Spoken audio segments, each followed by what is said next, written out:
In this presentation, I am going to be talking about the modern housing crisis solved through innovative engineering.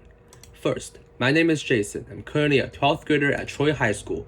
I'm currently interested in finance and enthusiastic about business itself. I have a hope of majoring in business in the future.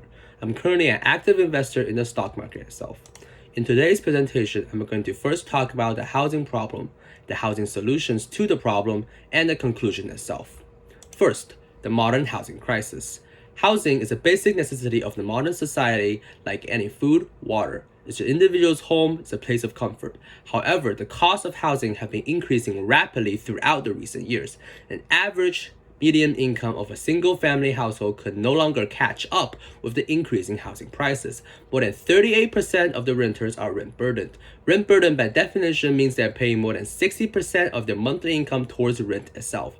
Out of those who are rent burdened, more than 60% of them have no emergency funding whatsoever, which means they have less than $5 in their savings account and less than $100 in their checkings account.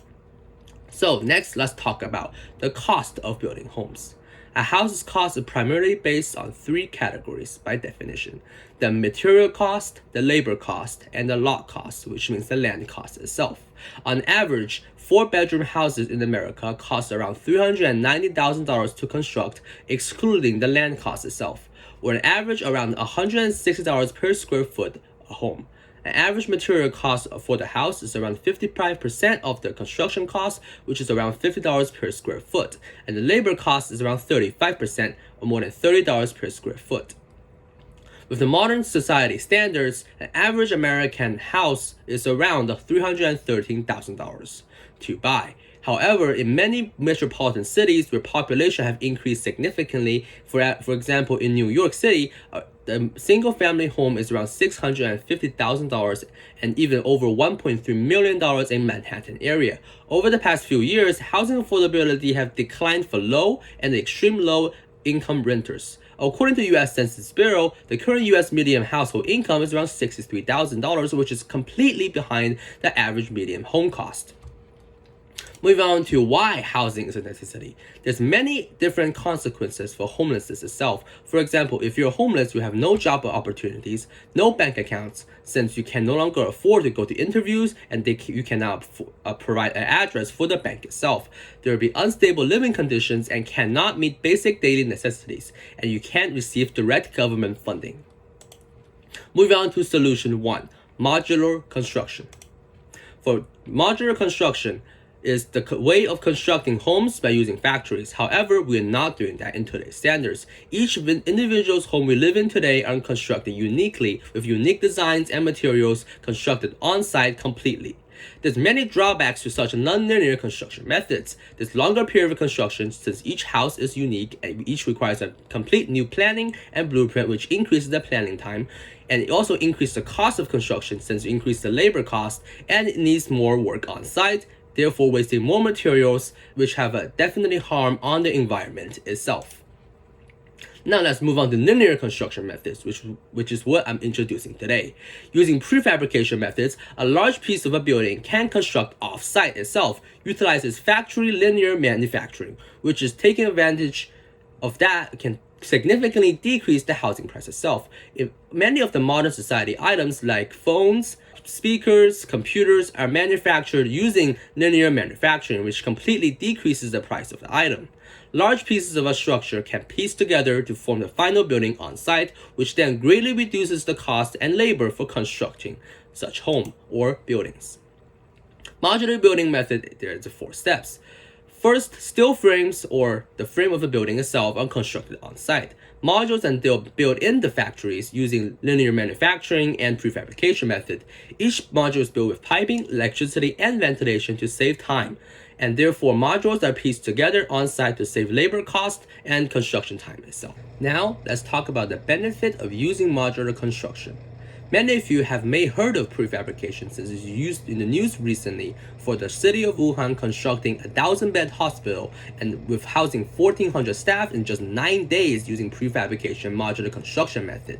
The modular construction building method in combination with prefabrication have solved many shortage of hospitals in a record amount of time in China.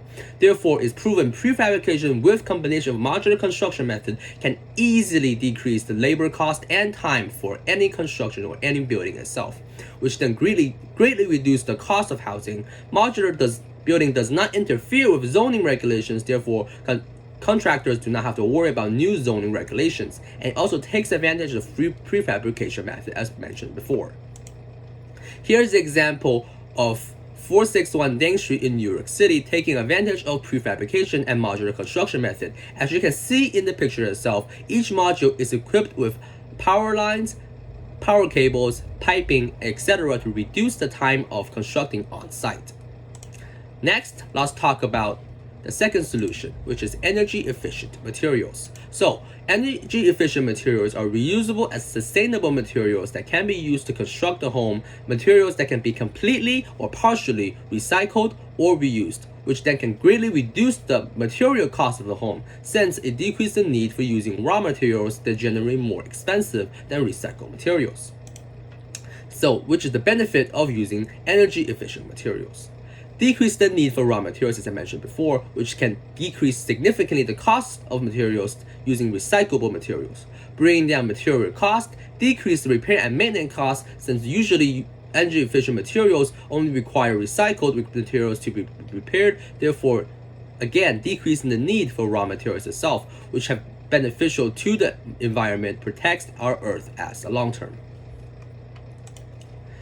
Here's some experimental statistics of using energy efficient materials. First, embodied energy, which means the energy required for material to operate. In simpler terms, it means how much energy is required to manufacture the material itself and for the material to function normally in many circumstances. When reusable material were introduced in a single-family home, the embodied energy decreased around 45% in total. With the use of energy-efficient materials, almost every part of the building can have a 50% to 40% decrease in embodied energy itself. The potential energy saved through recycling was about 50% of the total embodied energy, which means it can greatly help our environment and reduce the construction costs at the same time. In conclusion, the exponential increase in housing prices with household income decreasing has created a major problem in the modern society. The housing affordability problem can be easily solved by cost-friendly sustainable materials and modular construction methods itself. Housing can be made more accessible to many individuals and households by using centralized factories to prefabricate modules for homes using innovative reusable material and innovate a sustainable reusable material for future users and future generations. That is it for my presentation. Thank you for your time.